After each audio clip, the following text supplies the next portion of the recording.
What up, everybody? I'm Gene.steevon, and I want to welcome you guys to the very first episode of the Cypher.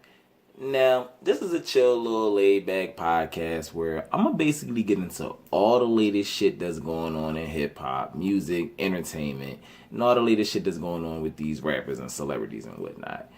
Cause let's just be honest. These motherfuckers act like regular ass niggas, regular ass people. They just got money. And they put their fucking lives out there for all of us to see. So I'ma talk about this shit. So let's get right to it, man. My boy Takeoff from the Migos, he just dropped his very first solo album titled The Last Rocket on Friday, November 2nd. And I didn't really know what to expect from Takeoff because he's not really like the standout Migo. All the attention basically goes to Quavo and Offset. Quavo's, he's basically like the lead of the group. Niggas call him like the Beyonce and shit, and everybody be on Quavo dick and whatnot. And Offset, personally, he's my favorite one. I think that he got the best bars. Ever since he got his situation with Cardi B, he basically broke out into his own stardom as well. So when it comes to Takeoff, he's like the nigga that be in the back that people don't really pay too much attention to. Like, that's no disrespect, because I think that he do his thing on the records, but he's not really on the forefront too much. He's the guy in the back.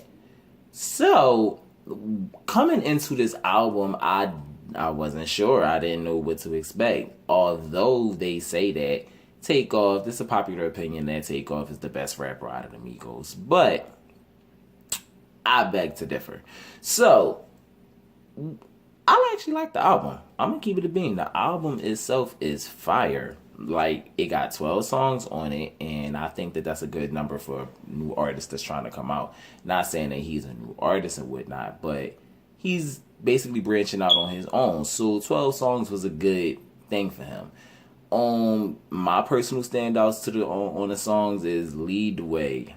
I'm about to lead the way. Hey, that's my shit. And I remember those two tracks to me are two hottest songs on the fucking album. And he got another song on the album called Infatuation. And it is a real different sound from them. It's real different sound coming from them. It's kind of got like a real pop feel. So I think that he can branch off and take that to like a whole different level. He can kind of go international with that. And that might be a real good thing for them because it shows that they can make different sounds even when they're on their own, that they can make different sounds. So um moving forward, I'm not really sure what to expect from them or what to expect from Takeoff or anything like that, because I like the Migos collectively as a group.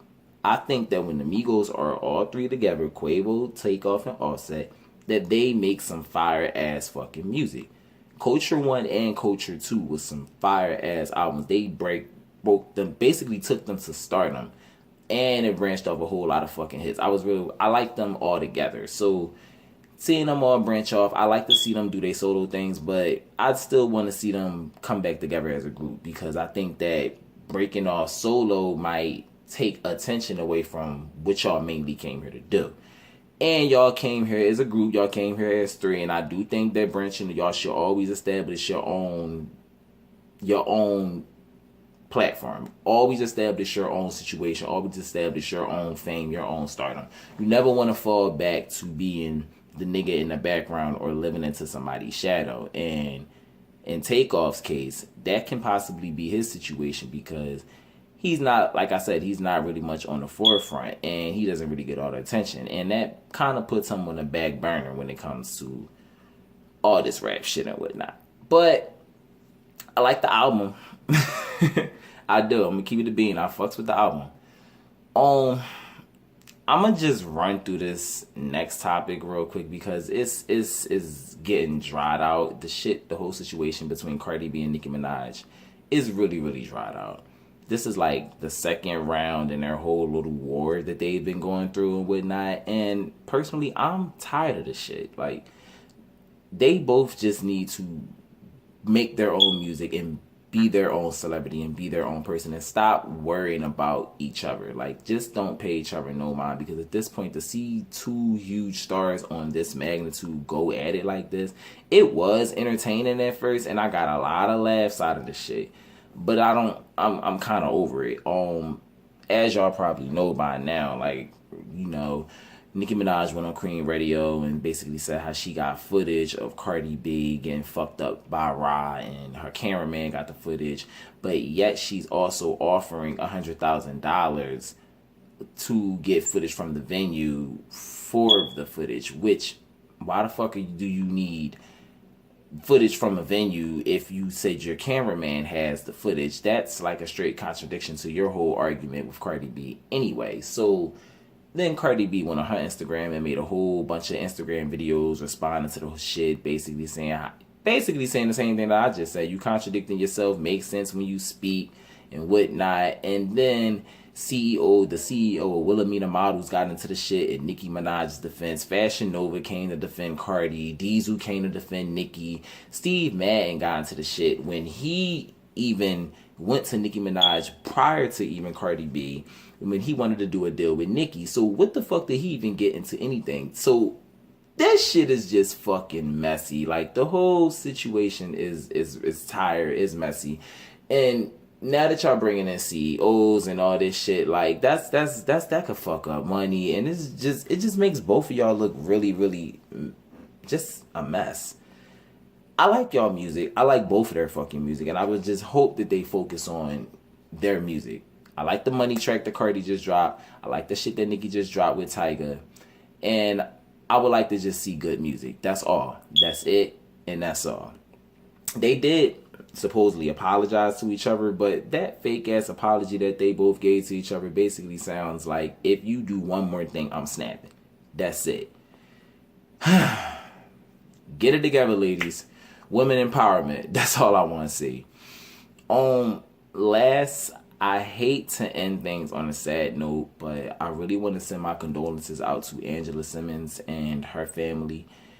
The father and her ex-fiance and the father to her child was murdered and gunned down in front of his house in Atlanta, and the suspect who shot him fled away from the scene. So right now, no one's in custody. There's no further evidence about the case or what happened with this man, but I don't know them, and I don't want to speak too much on anything going on with a murder case. So I would like to just send my deepest condolences out to Angela Simmons. She has a beautiful child and a beautiful family, and it's just sad to see another black man lose his life to senseless violence and just a bunch of nonsense. Like, we all deserve a shot at life, and it's, now that the child has to grow up without a father is a shame. She also went on her Instagram and posted a photo of the father holding their child, and I just know that her heart is really, really warm and really, really going through it right now. So deepest condolences. I hope she has the strength to get by and get through. Stay strong, Angela. That's all I got for y'all this week, and I'm not gonna make this shit too long. It's also not a lot of shit going on this week either, so make sure y'all check this shit out on YouTube. Check this shit out on Instagram TV. Make sure y'all follow me on Instagram as well at Gene.steevon, and I'm gonna holler at y'all motherfuckers next week. Hopefully it's gonna be some messier shit to talk about. So, alright, peace out, motherfuckers.